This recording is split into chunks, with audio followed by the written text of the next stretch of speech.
Hello, my name is Mr. Corey Schweitzer. Today's date is January 16th, 2026, and I'm about to appear before the Asotin County Commissioners meeting once more to demand the release of two different public documents requests. The first is 25-23, which is the request for the production of the documents between Curtis Lidke, Lisa Weber, and the Honorable Judge Brooke Burns, Superior Court Judge for Washington State. I'm about to appear before here and once again demand that email as well as PDR 2601, which is all of the communication between all of these commissioners, Curtis Lidke, Lisa Weber, and Judge Brooke Burns. Shortly after my appearance today, Lisa Weber, in action item 6, will discuss more contracts. So we're just waiting for that to begin.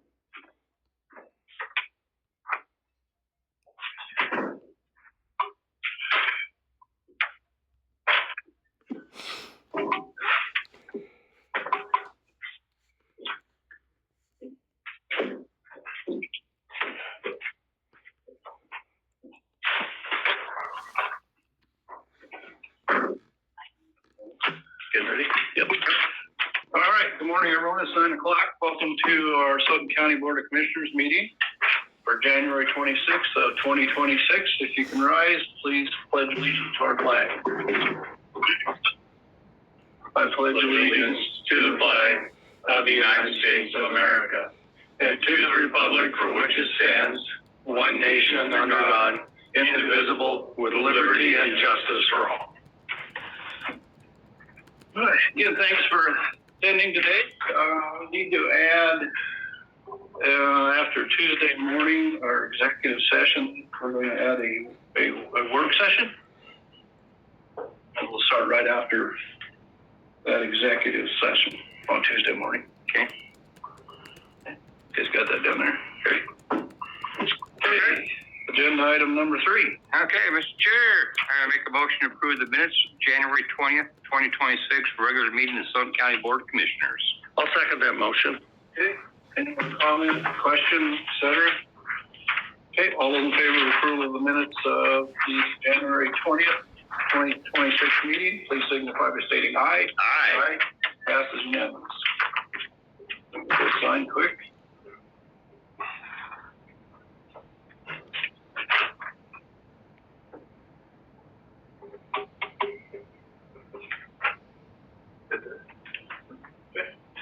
All right, let's see, agenda item number 4 is voucher approvals. We pay people so they don't come after us. Kidding. They still come after us. They come after us.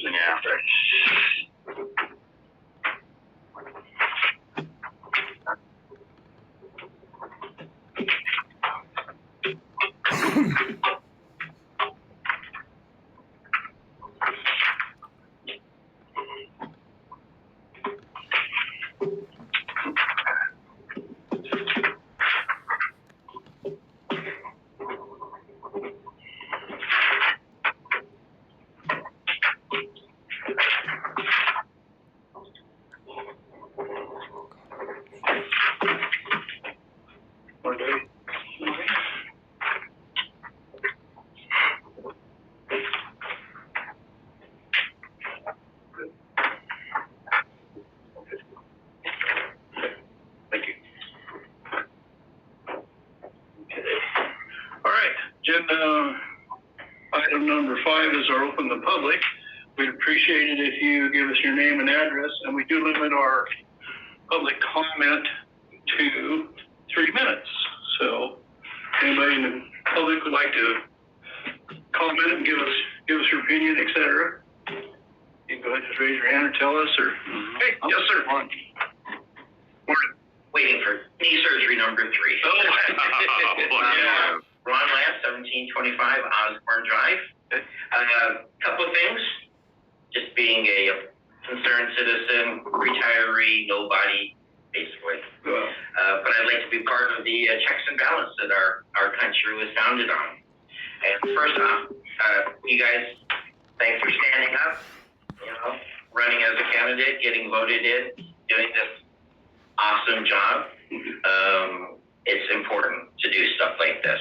And it's important to have stuff like what you do with the checks and balance being open to the public. My main concern right now is the state of our country and what's happening in Minnesota. And we've all seen it.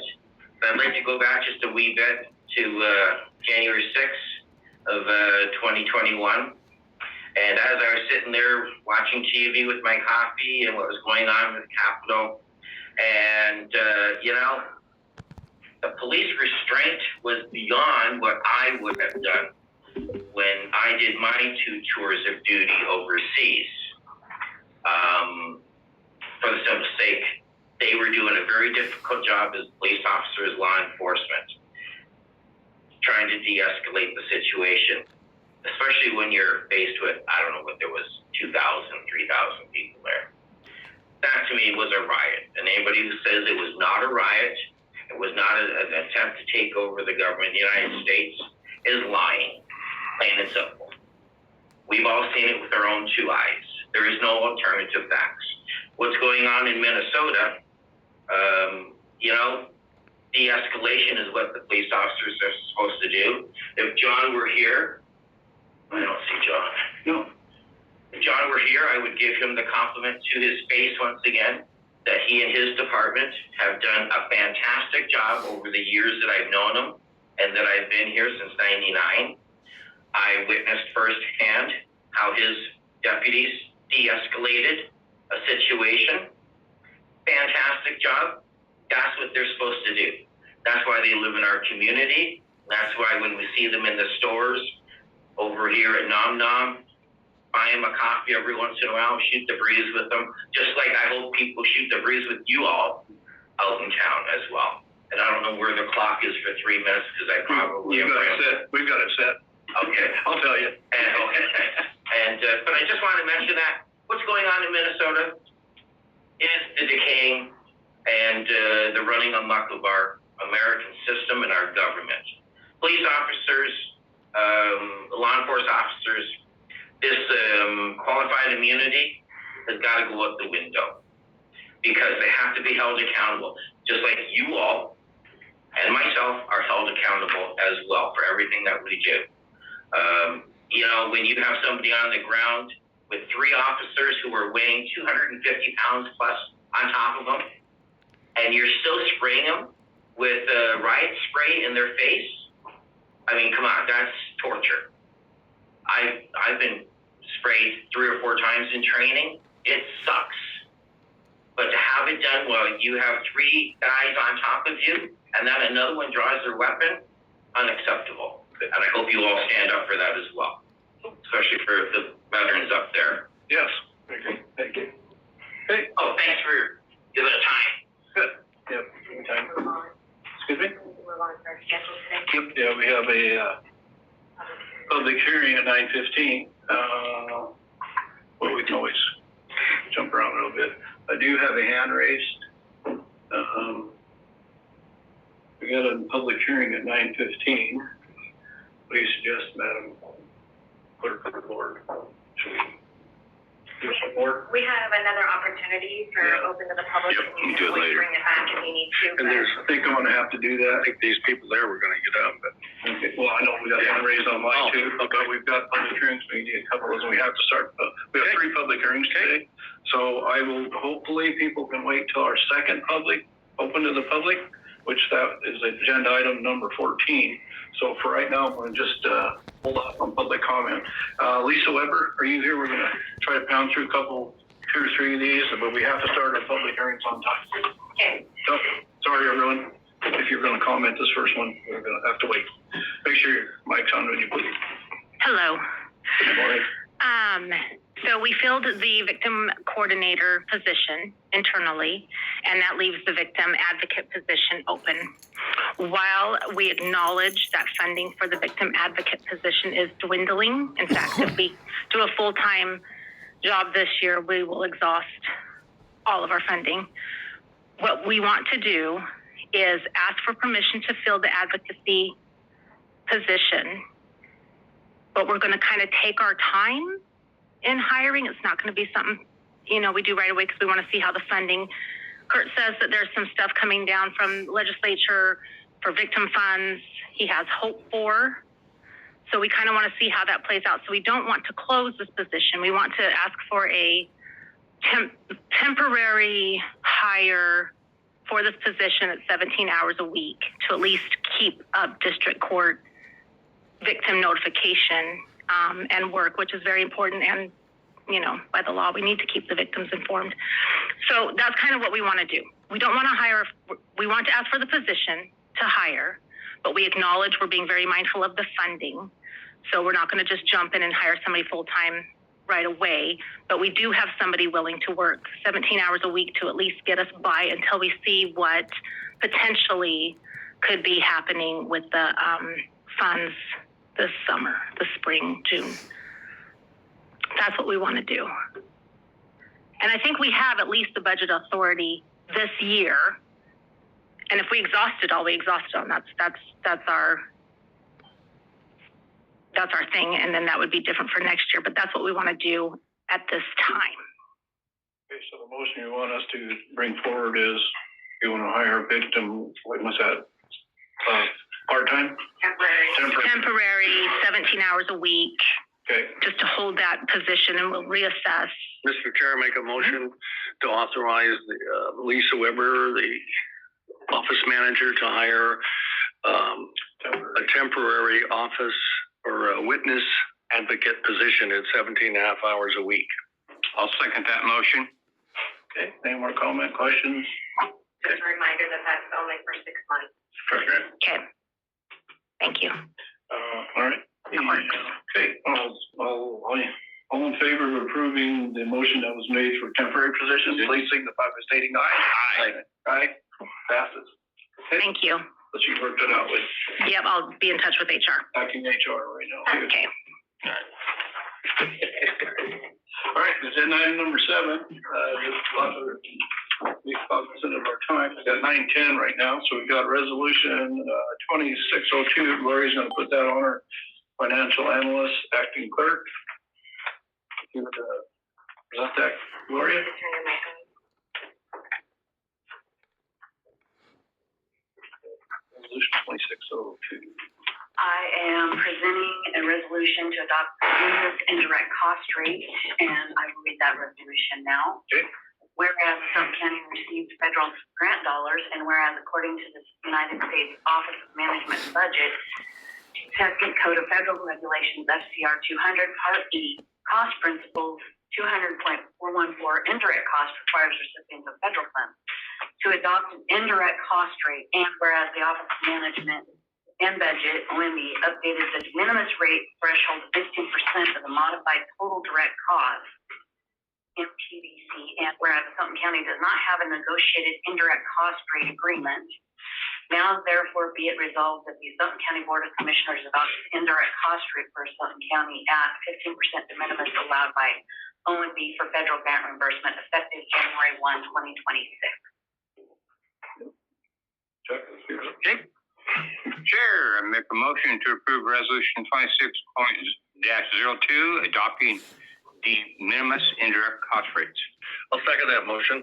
Okay, no more comment, questions, et cetera? Nope. Okay, all those in favor of approval of resolution number 2602, please signify by stating aye. Aye. Aye.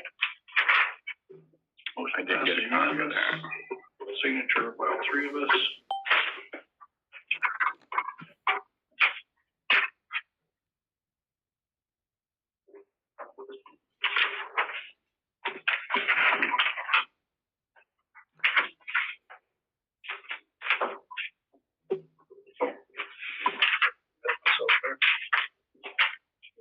Okay. Here it is.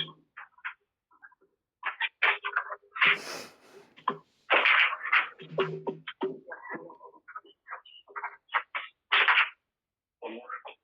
We can do the resolution. All right, Claudia, we've got resolution 2603. You can present that, Cliff. This is one that we present every year. It is establishing the vehicle rate and the shop rate for 2026. Vehicle listing is the X behind it. We've just added our equipment for the new year and added those rates, and also noticed what ones were going to surplus. I've also changed and requested the shop rate to be from $65 to $75 an hour. Still a good deal. Okay. All right, Mr. Chair, if you're ready, I'd make a motion for approval of resolution 2603, a resolution establishing vehicle rental rates and shop rates for 2026. I'll second that motion. Okay, any more comments, questions? Nope. Okay, all those in favor of approving resolution number 2603, please signify by stating aye. Aye. Motion passes unanimously. A pretty good deal, shop right there. Yeah, really. Go out in town, see what you get. Okay, I have to sign those. All right. It is 9:14 and then plus. We're gonna have a public hearing at exactly 9:15. I need to read a little. I want to read a little blurb here real quick. Prior to any public meeting or public hearing, you should be aware that anything you say can be recorded even without your knowledge. So you should be conscious of anything you have to say. We have no authority to forbid recordings and cannot force anyone to inform us they're recording. But as a courtesy to all present, we'd appreciate being informed if someone is recording. Okay. All right. So the first one is the 5-year homeless plan, and we've got some help here. And Chucky, did you want to come up? You can. Okay. Hey, good morning. Good morning. I'm Samantha Frederick, and I am the Housing Program Supervisor from Quality Behavioral Health. Am I good to just start going? Yep. Perfect. Yep. So Washington State Department of Commerce has guidelines that require a 5-year homeless and housing plan. Every 5 years, we've done this for many years, but this year we had an updated guideline that required us to do a public hearing and do it in front of the commissioners to have them sign off on it. And they also said we could sign off on it at the hearing. Yes, and they also said that you can sign off on it at the hearing. So we're just going to quickly go over what the 5-year homeless plan looks like.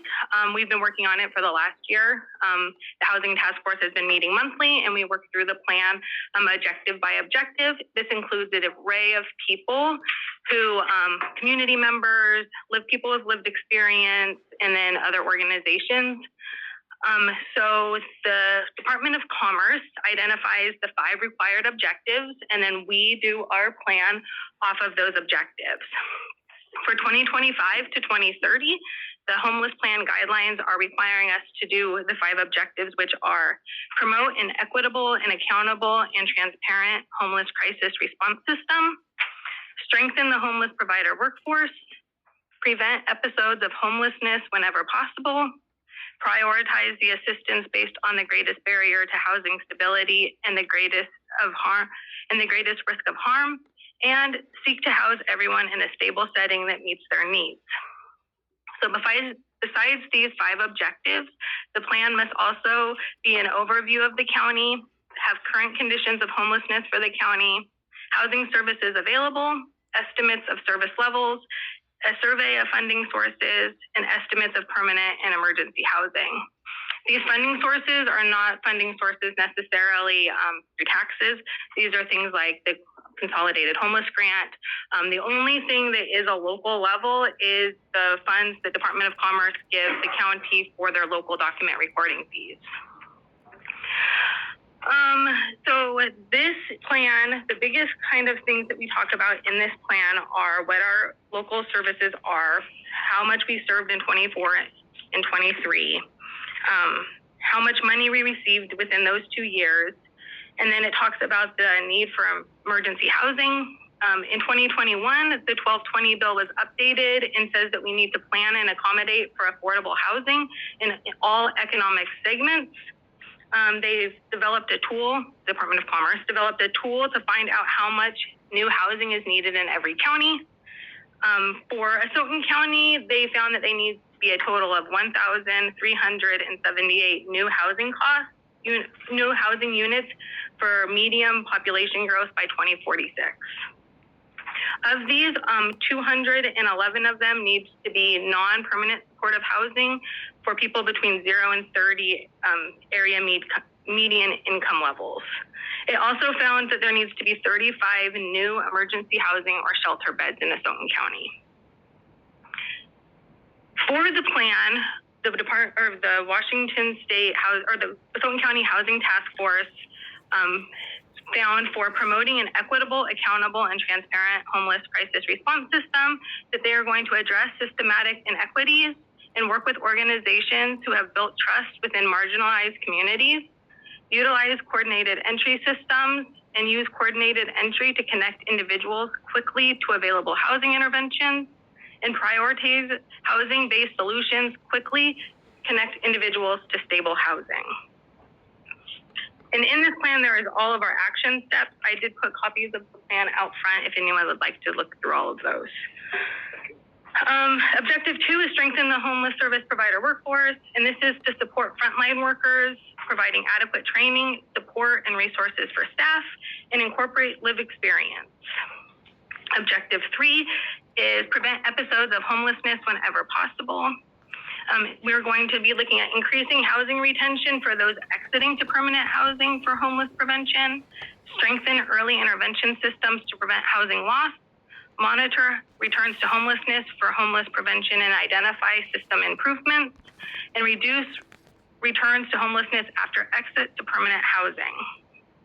Objective 4, seek to house everyone in a stable setting that meets their needs. We are going to be looking at the estimate of people experiencing homeless that will be housed during 2026 after successfully implementing the local plan using existing resources, and counts of households left unsheltered at the point in time count for 2026. And then last is prioritize those with the greatest barrier to housing stability and the greatest risk of harm. We're going to be looking at all of our coordinated entry sites, so the housing task force policies and procedures, review all of our vulnerability screenings and update to ensure equity, match the best interventions with the need, and evaluate and assess effectiveness of local coordinated entry system. That is a brief overview of the plan. There's a lot more data in there, but we are always looking for members of the Housing Task Force for Asotin County. If you are interested, you can reach out to me directly. We are always looking for people on different kind of areas of life. So that is all I have. Okay. Good. Any comment or want to? No, I know that's, I know you're involved. Matt Frick does a great job with this. Sometimes it's frustrating. We've made a lot of progress this last year with, I know we had the Catholic Charities open their facility. We're now working to get a sleep center open. So a lot of progress. Recovery Navigators made a big help on their contact for a lot of these people. So it's, we're making progress, probably more progress last year than we've done the last several years. So, yeah. Usually on our public hearings, we allow a week for comment. This time, though, the Commerce wanted this by the 31st, correct? So we need to make an action item on it today. And then if it's approved, Yes. and we will have time right now. We've got, it's 9:22. So if anybody right now in the public would like to have any comment, ask any questions of her, we'd accept that. Okay, looks like You did a good job, you're off Sam. the hook today. You did such a good job presenting. And I'm about that, but thank Well, you. if you have a chance, get a copy of this. There's a plan. lot. It's really comprehensive. There's a lot there, and it's a lot of it is, and it's a tough job. You know that. All right, well, let's see. I think we're at the point where we can hang in there. Want me to read it? Yeah, yes. Okay, I'm going to go ahead. I'm going to read resolution number 26-07, Asotin County 5-year homeless and housing plan. Whereas pursuant to the revised code of Washington, RCW 36.32.120, parentheses 6, The Board of County Commissioners of Asotin County, Washington, has the care of county property and management of county funds and business. And whereas the board believes that the best interest of the public will be served by adopting the Asotin County 5-year homeless and housing plan. Therefore, be it resolved by the Asotin County Board of Commissioners that the Asotin County 5-year homeless and housing plan, which is attached hereto and incorporated herein, be established and adopted. Further, it be resolved by the Asotin County Board of Commissioners that the Asotin County 5-year homeless and housing plan is hereby approved, and the chair of the board or majority of the board is hereby authorized to execute it on behalf of Asotin County. You can make a motion. Yes, Mr. Chair, I make a motion to approve resolution number 26-07, Asotin County 5-year homeless and housing plan. I'll second that motion. Any more comment, questions, etc.? Good job. Yep. Thank you, Sam. All those in favor of passing or approving resolution number 2607, the Asotin County 5-year homeless and housing plan, please signify by stating aye. Aye. Aye. Passes unanimous. Thanks, guys. Thank you. Thank you. Do you need some copies of this, Sam? Okay.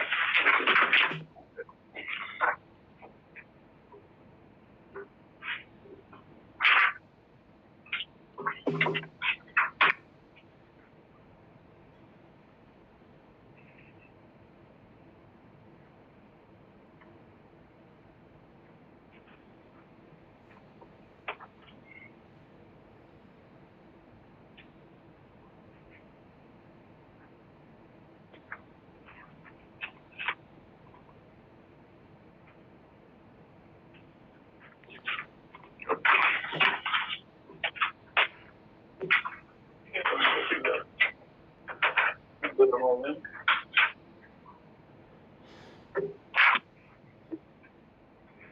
All right. Yep. You got 4 minutes. Go ahead. Yeah, we got 9:25. We gotta wait till 9:30. What could we throw in there real quick?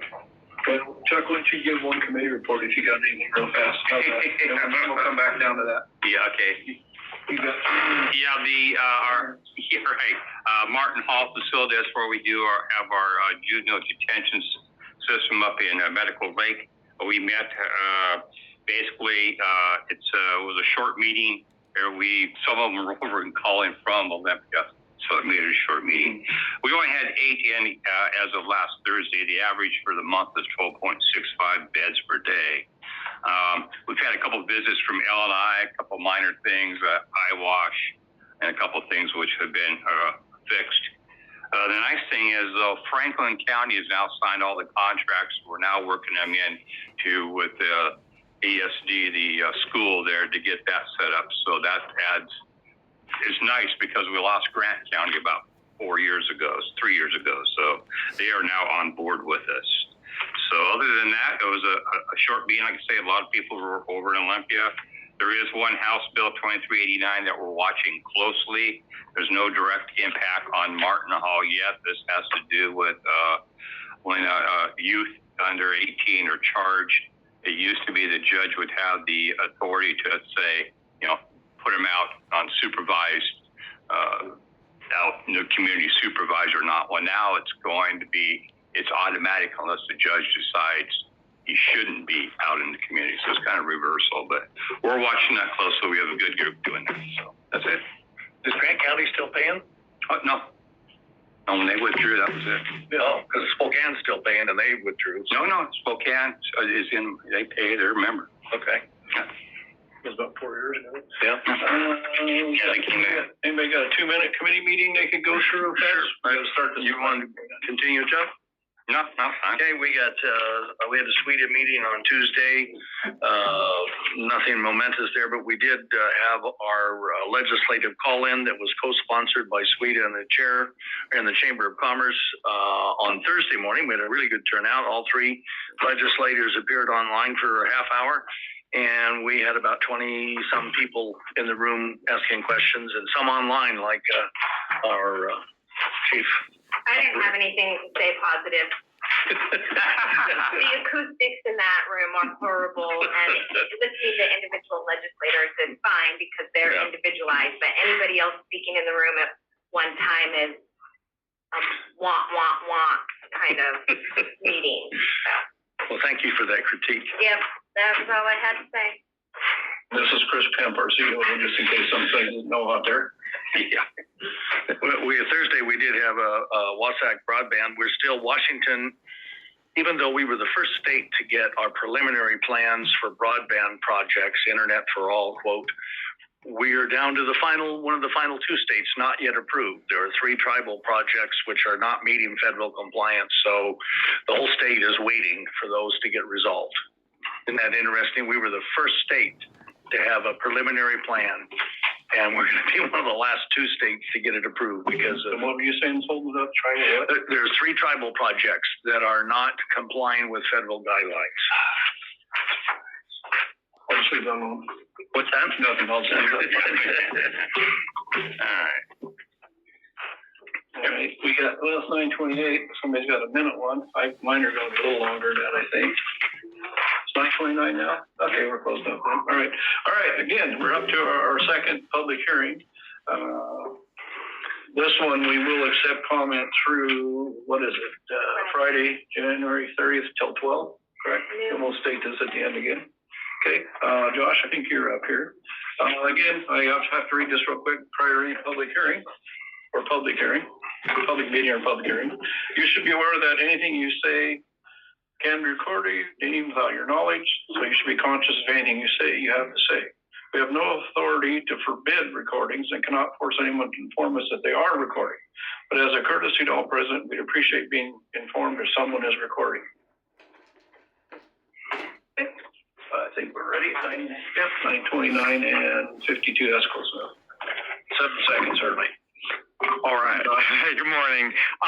So what we're here to talk about today is the proposed vacation of county right-of-way, county roads within the Vineland cemetery boundaries. So there are a series of 10 road segments, approximately 1.6 miles in total length, that are proposed to be vacated. So we are following the procedures set forth in the RCW 36.87 for that, which, so a couple of weeks ago, just to kind of bring everyone on the same page, we had a resolution that the board passed that essentially designated the intent to vacate these roads. Then that directed me to prepare the engineer's report, which I've done and shared with the board, and I'll just hit some of those highlights real quick.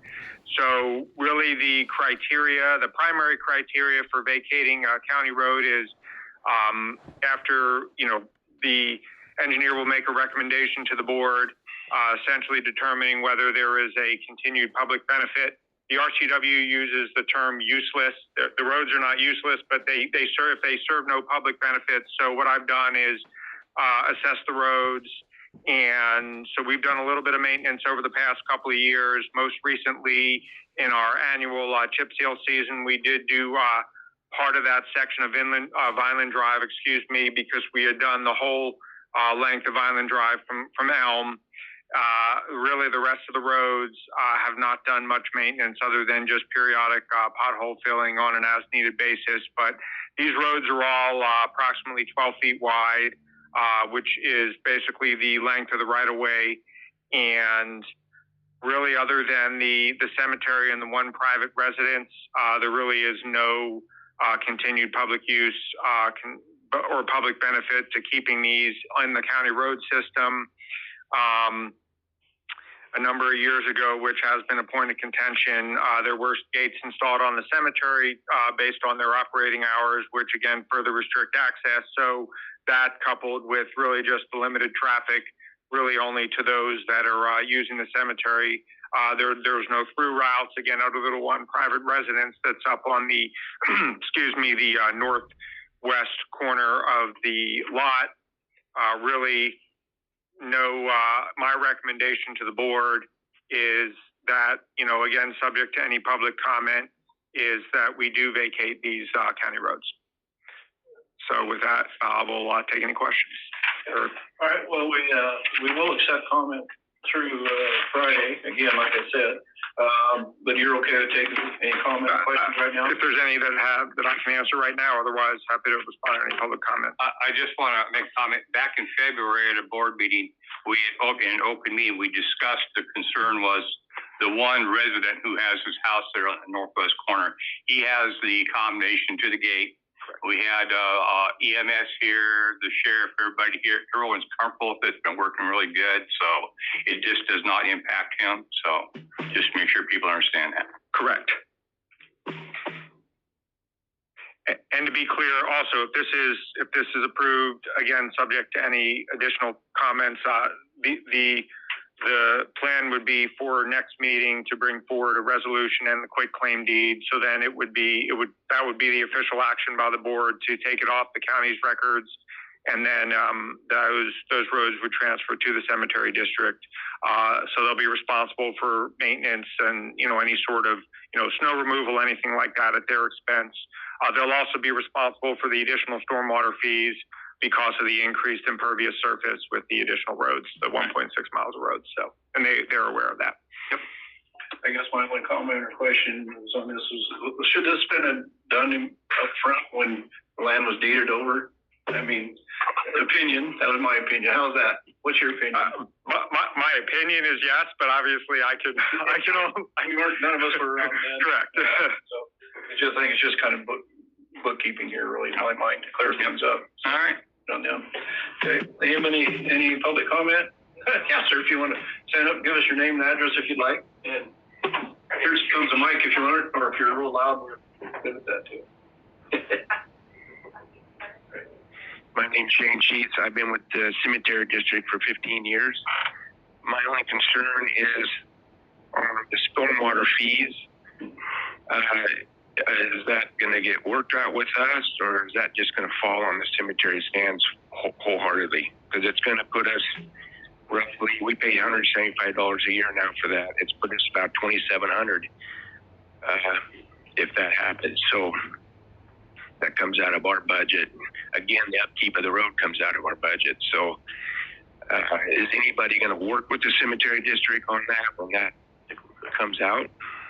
I guess, what do you mean work with? I mean, it's the stormwater fees on those roads. Correct. That's a big concern. Okay. I mean, I provide. What are you looking for us to work out with you? I guess. Well, anything other than the $2,700. No, I mean it's in the ordinance how that's calculated. So I mean, if you'd like to propose some sort of a waiver of a stormwater fee or a deferral, that would have to be approved by the board. But it's calculated for our stormwater ordinance. Okay, that'd be something for our. I mean, that's not something that I would be able to approve.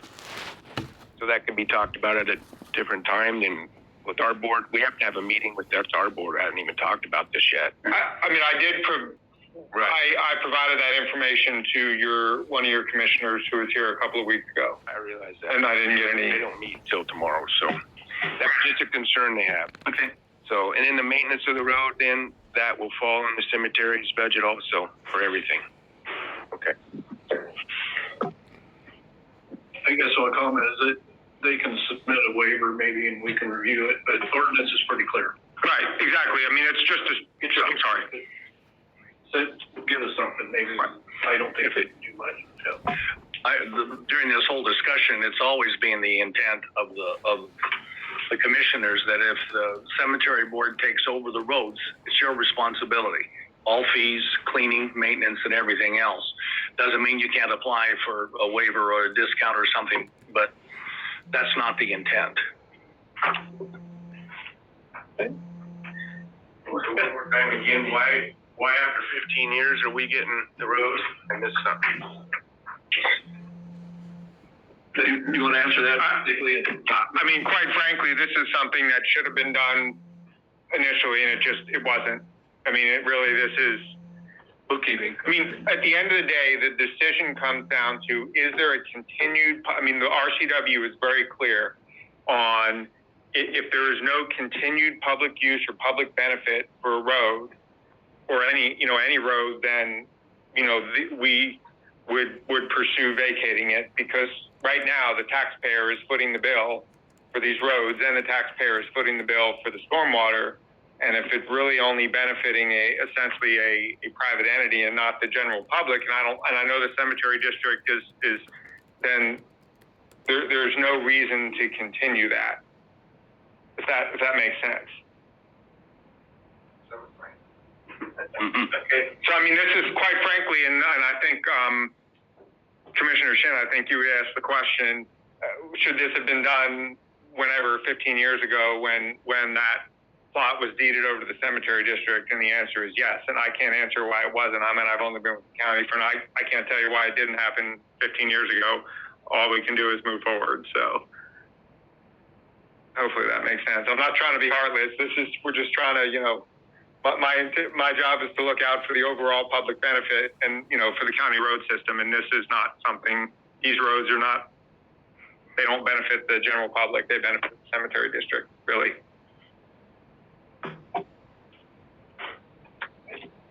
Got anything else? Anybody else want to comment on this subject during this public hearing? Okay. We end the public hearing before the next one starts. We can end it, but we can't start the other one until do some more reports. Yeah. Okay. Well, we're going to close this public hearing again. Public comment will be accepted through Friday, January 30th, 2026 at 12 p.m. Via email to bocc@AsotinCounty.gov or snail mail to Asotin County, P.O. Box 250, Asotin, Washington 99402. And we won't take any action on this till the following week. So, like that. All right. Yeah. Have you got another committee report? Yeah. Okay. Yeah. This last 45. This last week, we belong to the Washington County's risk group. That's where all our liability insurance comes through, and fire insurance and everything. It's a pool with 9 other counties. Pools are always advantageous. Again, some of the members were in Olympia calling in. Josh, we can hear you guys. Sorry. Anyway, so we met for a quarterly meeting. Unfortunately, I had to leave about halfway through it I did all the action items and I had to leave halfway through it for a more important meeting. But basically, we approved the final renewal report and the final budget. So that's been taken care of for the year. So anyway, our rates did go up. Our biggest impact was the new jail. That was a shocker. That new jail was expensive to insure. The contract value is about $20 million. If you try to replace that jail, it'd probably be closer to 35 to 40. So that was a significant increase to our insurance. Or as you know, everybody in the state of Washington insurance is going up like crazy. There is some House bill right now being discussed to make they're going to do for arbitration on tort claims. And wages right now, if you have a lawsuit, the jury hears it, they can go ahead and award the damages, and they also can say, add another $1 million, just add it. And that's just driving expenses high. So anyway, it's a good group. We get a lot of training for our sheriffs through them and everything else. So it really is a good group to be in. The last one, the Housing Authority of Asotin County, down there on Fair Street. We had a meeting. Again, it was a short one, but they, from the pandemic, they had 6 people that have been trying to evict ever since the pandemic. These are people that are scamming the system, refusing to pay. And they've got 3 out so far. They got 3 more to evict. They're real problem children. And you hate to evict people, but sometimes you have no choice. But anyway, they're doing good. They had a unit down by the hospital that burnt down here last year, and they're going to be in the process of rebuilding that. So they're moving along. So they also, they're doing good. They're all going to be doing some training here in the near future. So every board member is going to be trained and understand the whole system, how it works. I'm telling you right now, HUD is the biggest bureaucracy next to the VA. It really is. So anyway, so they're doing good.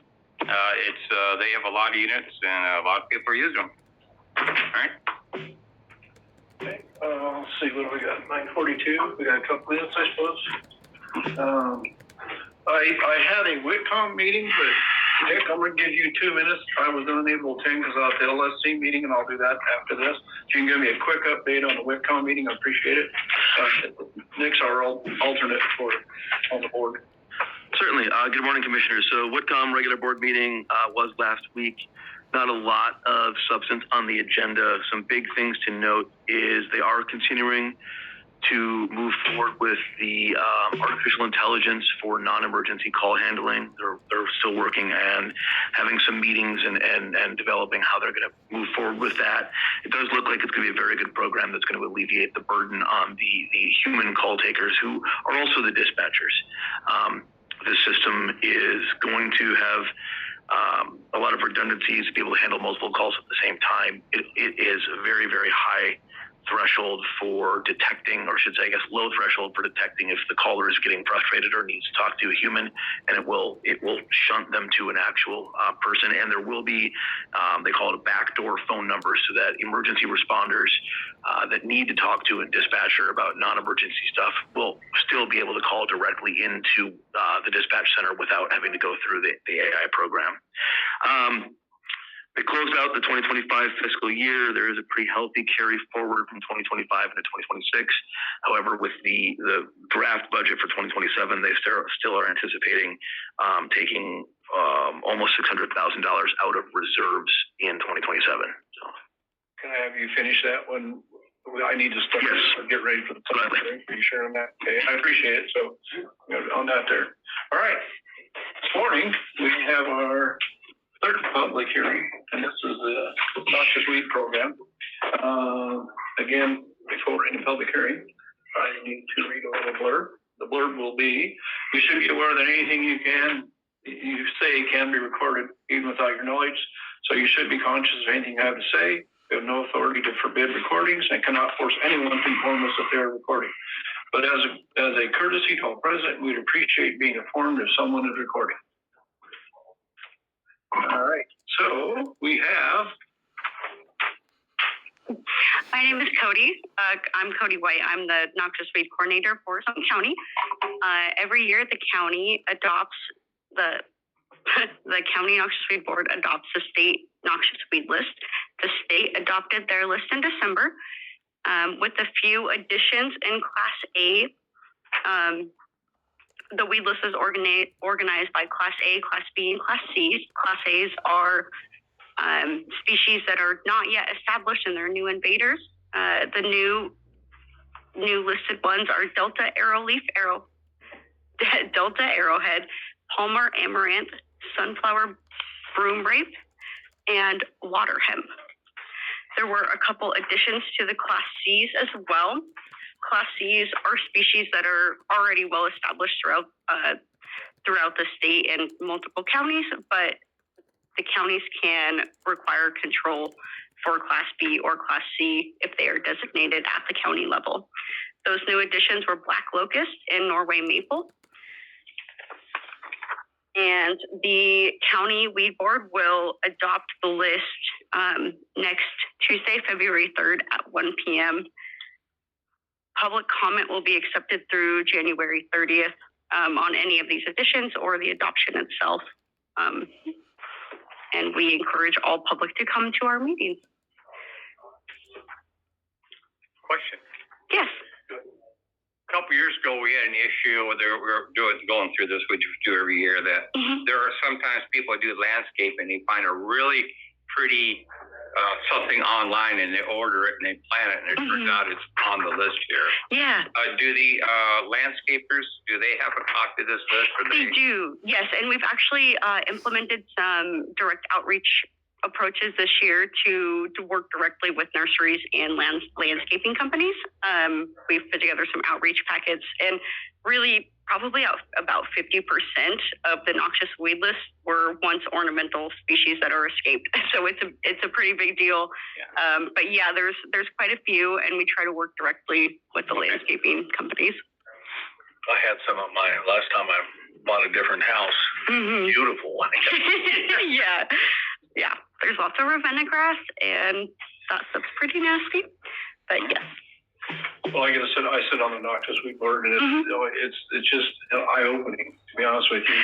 Yeah. How many weeds there are, Mm-hmm. what works, what doesn't work, who can control, who can't control, and how much help you guys can really be. Yeah, absolutely. Just contact you guys, and if you can help, you will. Mm-hmm. You know, there's very limited funds as far as. Yeah. Correct? Yeah, it's a small county agency, but we do what we can with the budget that we have, and it's really important. Also, we have 2 vacancies on our board. Just a little plug for that. We are accepting applications now for the Piola district and for the Anatone district, if anyone's interested. Hopefully Tribune's not on anymore.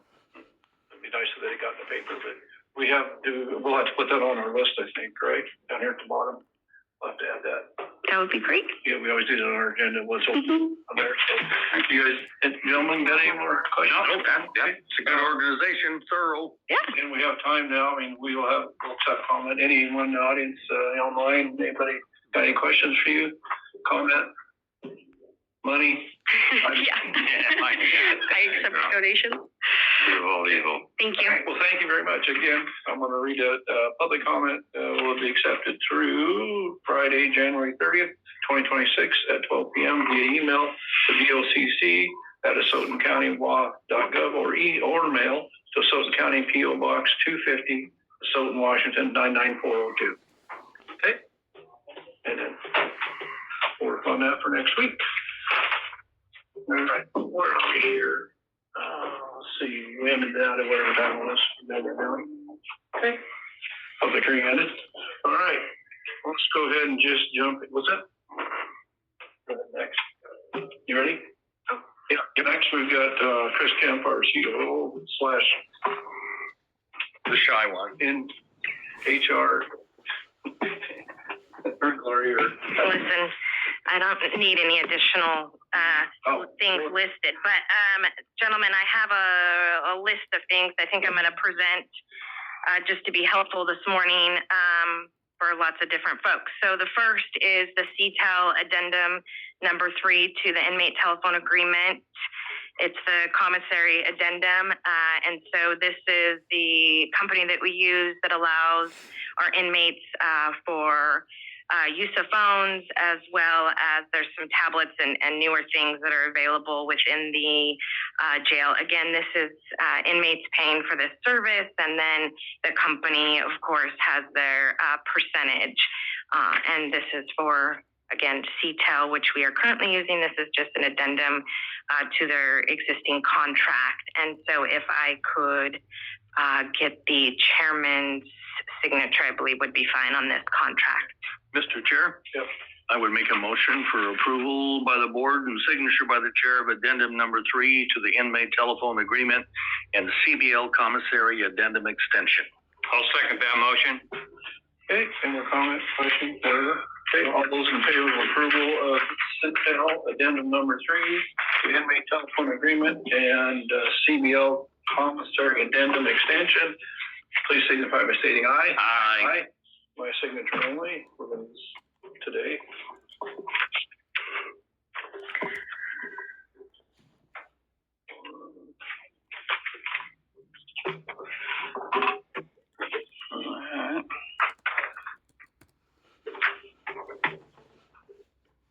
Go for it. Okay. All right. Oh, I'm sorry. One moment. That's because I had You have the first I one? had to borrow the clerk. Gloria, slap her hand. Monday morning. All right. There we go. There's number 4. Okay, the next is amendment number 2 to the food services agreement with Summit Food Services. Again, this is with the Asotin County Sheriff's Office, but this is for food services for the jail. As you guys are aware, this went out for proposals a few years ago now with the build in the new facility. Commissioner Whitman and I had a conference call with Summit 2 weeks ago or so. They are changing the per meal price based on the population This does say that this would be effective of November 1st, so I'm sure there would be some adjustments to the billings that we've already received since November 1st. There was some comments, or discussion, if you will, about that we don't have as many inmates as anticipated, to which I said this isn't Noah's Ark. No. And yeah, I'm sorry, but like, this is reality. So there is, take some time for all the agencies, and it's not up to us, and we're not law enforcement, and so all of that has to be adjusted. But that being said, there are some adjustments to this rate, but also there was the annual, which they are allowed per the agreement to do an increase not to exceed 5%. And so they are implementing that as well. Back and forth discussion on it, but that's what this is. This is amendment number 2 to the food services agreement. It will be effective as of November 1st, 2025. So I do anticipate I would have some adjusted invoices that we will receive. Okay. Mr. Chair, if you're ready, I'd make a motion to approve amendment number 2 to the food service agreement with Summit Food Services, LLC. I'll second that motion. Okay, any more comment, questions, et cetera? I have one quick one. Is this happening negotiated every year? I didn't see the term in there. They can provide us their increase annually. Okay, that's in the contract. That's in the contract. I just didn't want to read it. Hey, all those in favor of approval of the amendment number 2 to the food service agreement with Summit Food Services, LLC, please signify by stating aye. Aye. Aye.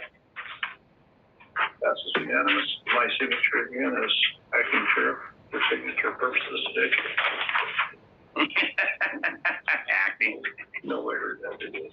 Give you an Academy Award for that. Fourth one. Okay.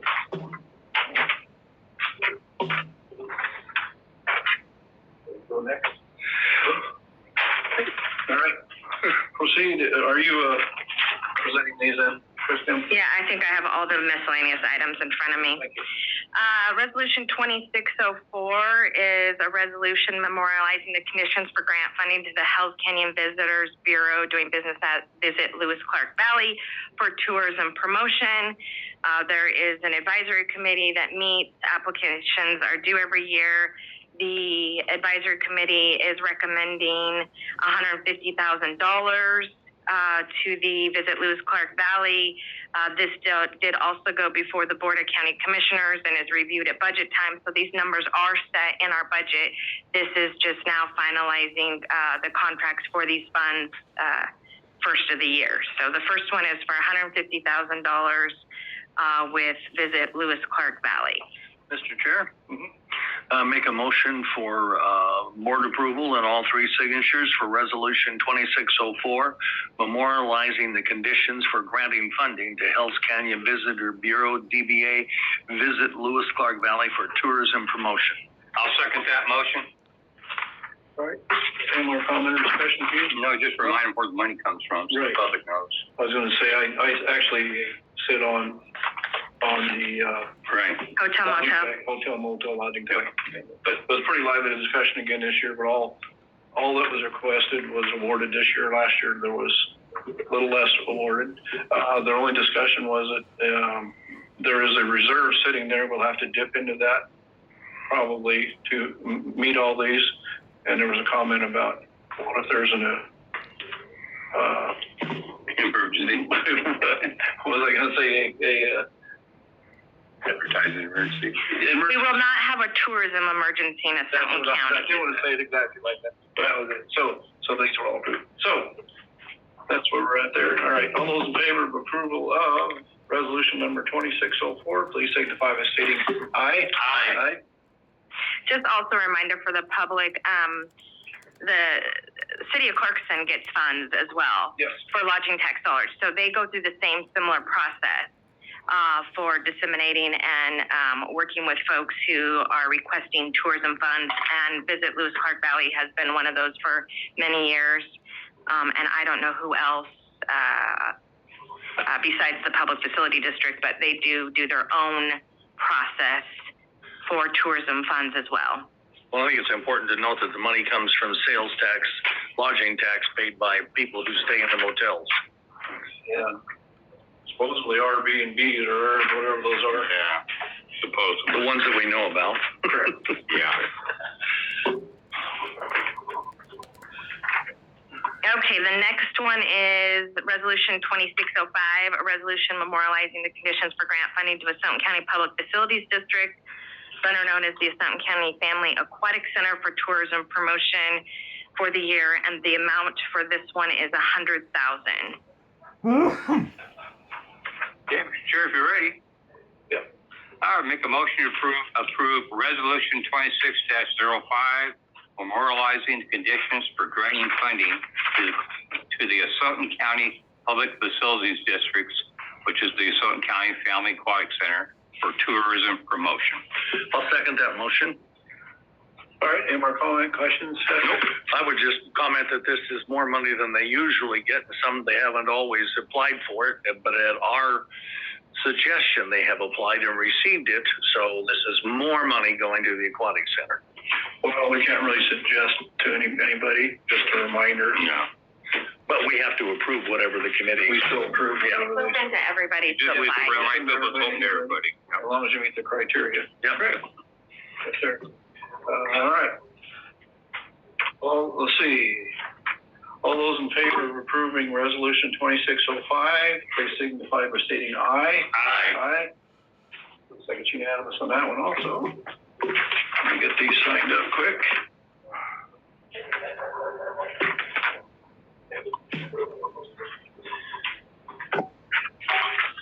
Like a factory here today. We're up one pen already.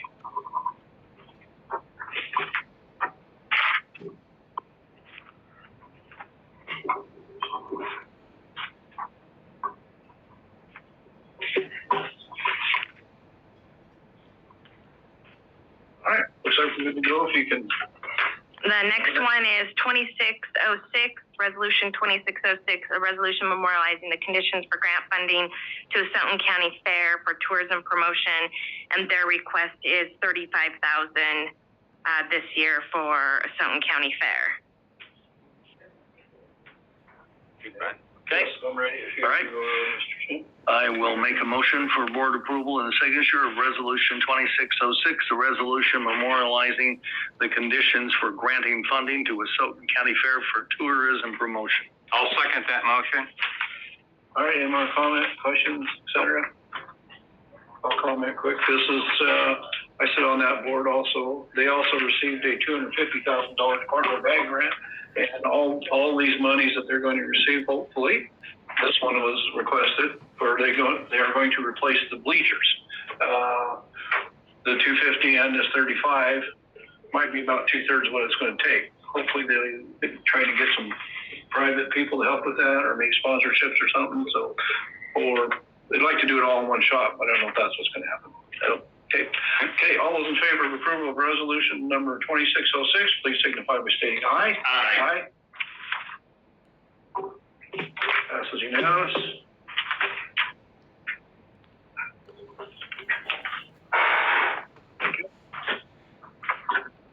Thank you.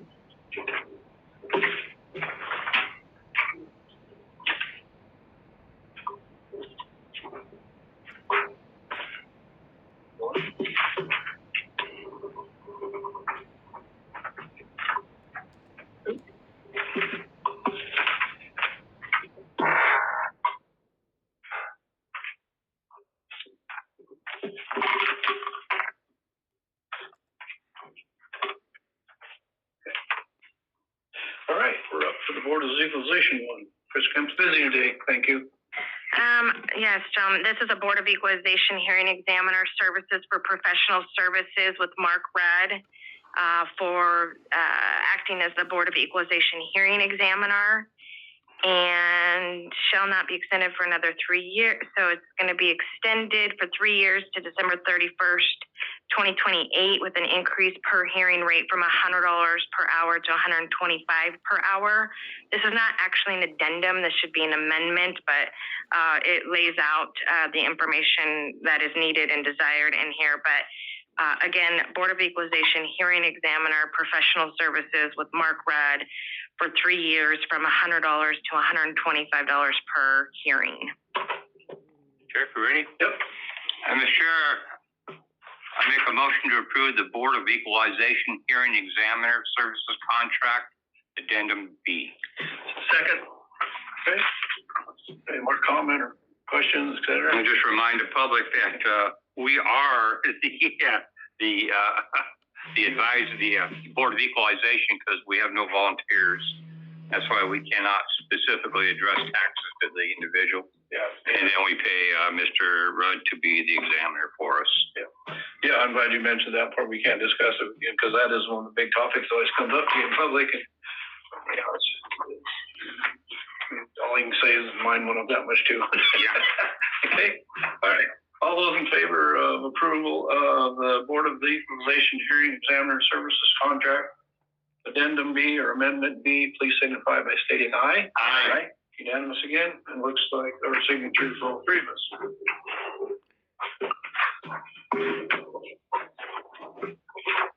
You got that one or not? I have it. Oh, you got it? Yeah, I had to.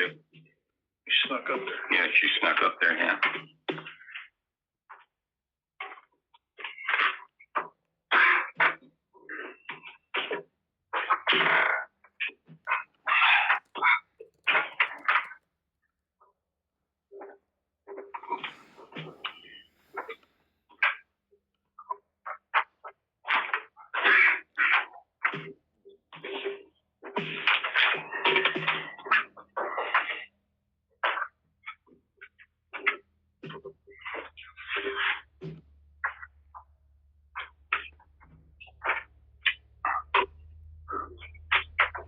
Okay, all right, the last one under this miscellaneous is intergovernmental agreement. This is intergovernmental agreement apportioning salary of the court administrator. So the judge, Judge Burns, is a tri-county judge, Asotin County, Columbia County, and Garfield County. And within the law, there is, based on assessed value, percentage of wages are split between each county based on assessed value. We do the same similar with the court administrator, split between Asotin County, Columbia County, and Garfield County. So this is based on the new assessed valuation, the percentages for each county, and then the proportionate share that each county should be responsible for salary and benefits. Yeah. So Asotin County's percentage for assessed value is 62.9, Columbia is 24.05, and Garfield County is 13.04. And so that's the percentage differentiation. So this is approving for that, and then the payments are twice a year in August and October. I did notice there is one error. Dale Slack is no longer the prosecuting attorney in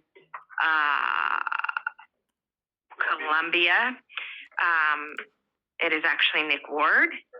And so that will need to be just crossed off, but that's for them to sign. So that is what this intergovernmental agreement is for. Any questions?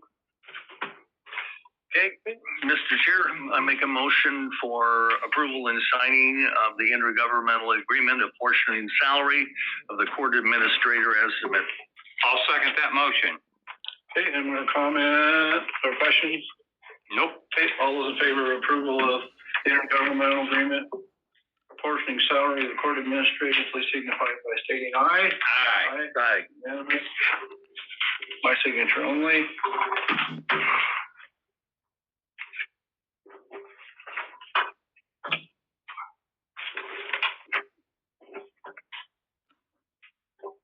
Okay, anything else from you, Ms. Kim? No. Not unless you have something else for me. I don't think so right now. All right, any reports, anybody else? Sorry, I wish. Oh, gotta take that too. Sorry. Just assume. He's running away from you. Just for a second. I'll be right back. Okay. brief pause, intermission. 2-second. 2-second intermission.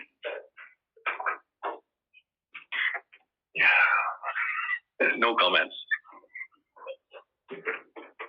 Not that I don't want to. No singing either.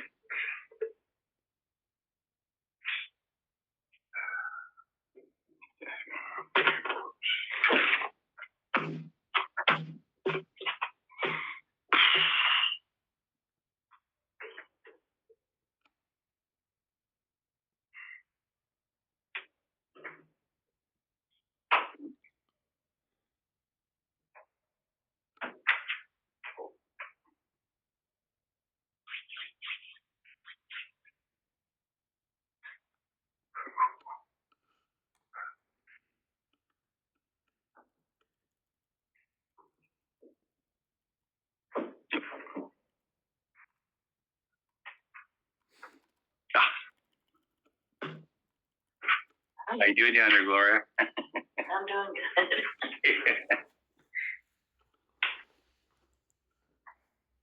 Guess you now are a girl Monday, Tuesday, Wednesday, Thursday, Friday, right?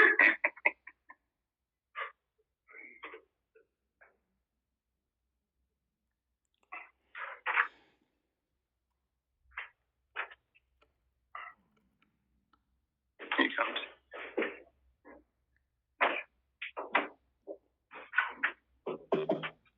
All right. Chair's back in the house.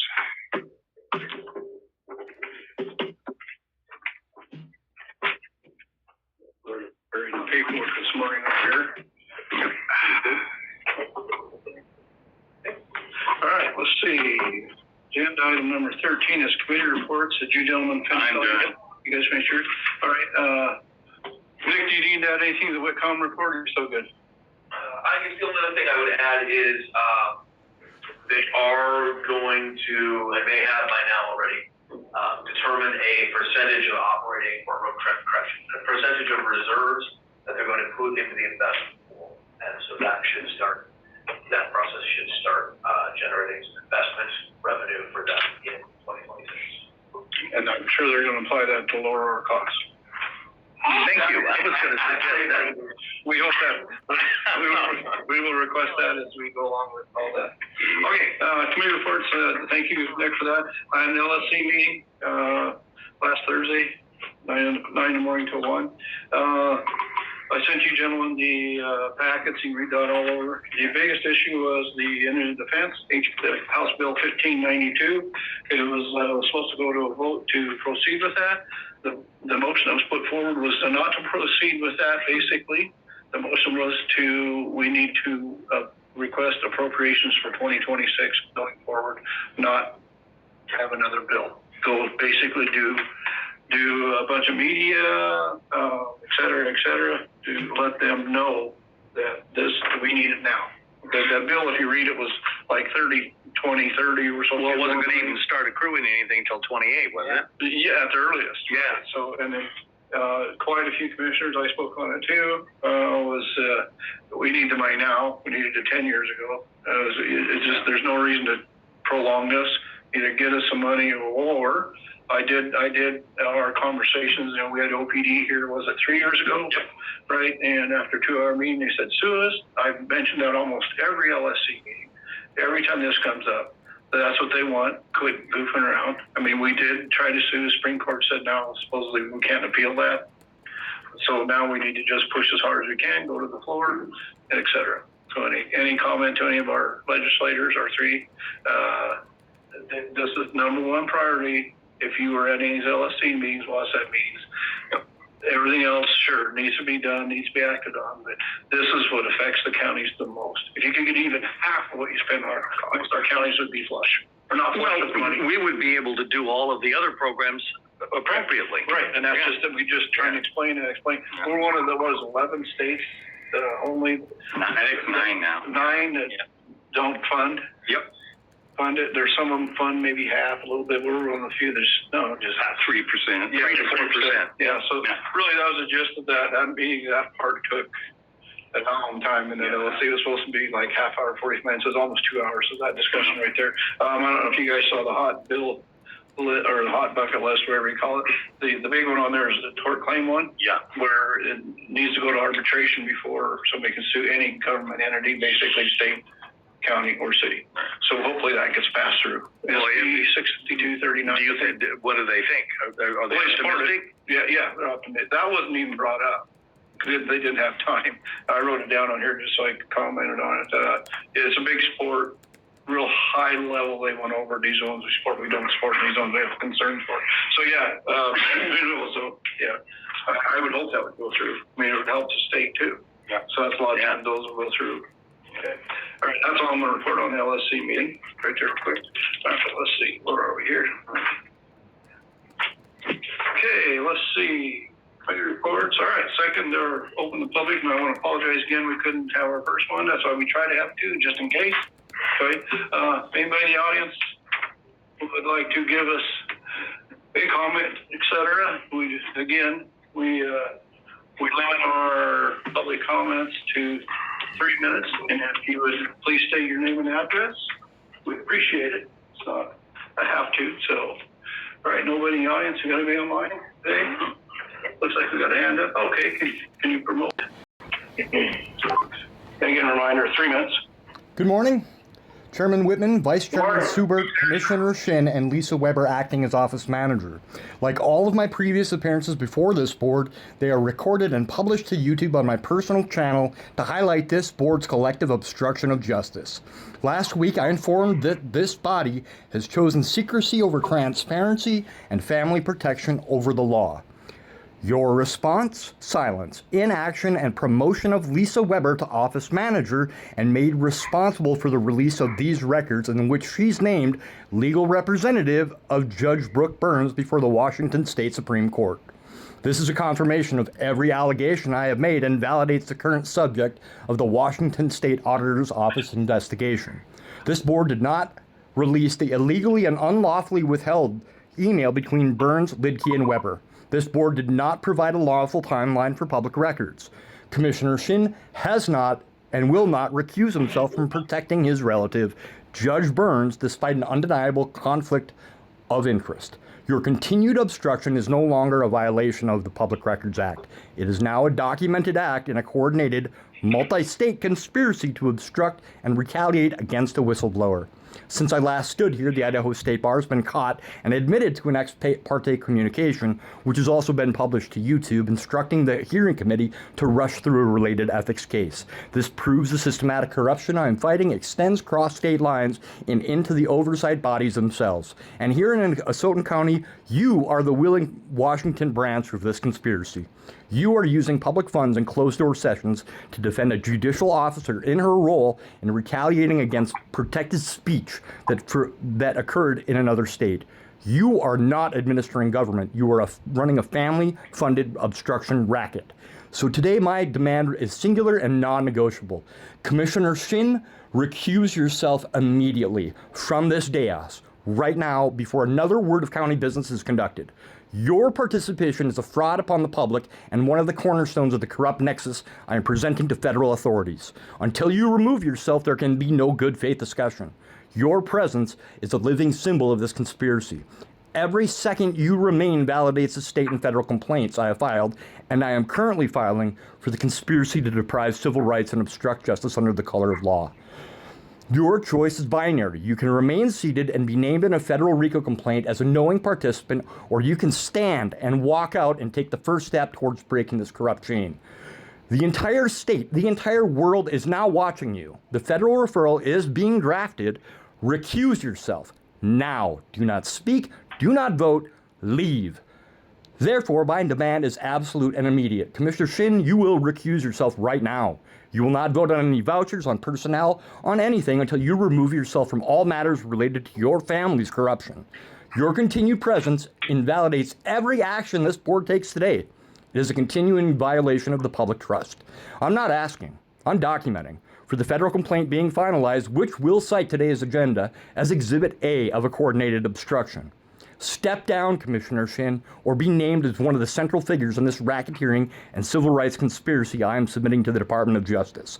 The choice is yours. Mr. Switzer, Resign now. I'm cut you off. We're at 3 minutes, a little over 3, so give a little extra. Thank you. Okay. All right. Anyone else online have their hand up? Anybody else in the audience? No. Yes, sir. Ron Lamb, 1725 Osborne Drive, 99403. I think if you guys were to have a coffee pot here, perhaps the attendance might be a little bit more, since I happen to run out myself. I mean, misuse of public funds. Doing gifting in public. We actually have to buy our own coffee. All right. And two, thanks again for everything you guys are doing. This is the way county government should be working. We appreciate it. Thank you. And I hope we never have a county courthouse system like they do over in Lewiston, because that is almost a prison-like system where you have to walk through the metal screeners and the security guard / police officer. Unbelievable. I won't say anything more. All right. Thank you. All right. Well, let's see. Media, no media in the audience, no media online. Right? All right. Well, we're going to recess until tomorrow morning. We have an executive session at 9:30, and immediately following that, we will have a administrative work session. And of course, the following day, we have a meeting with the Department of Interior, and that'll be at 1 o'clock in the afternoon. So as of right now, we are going to recess. Till tomorrow morning.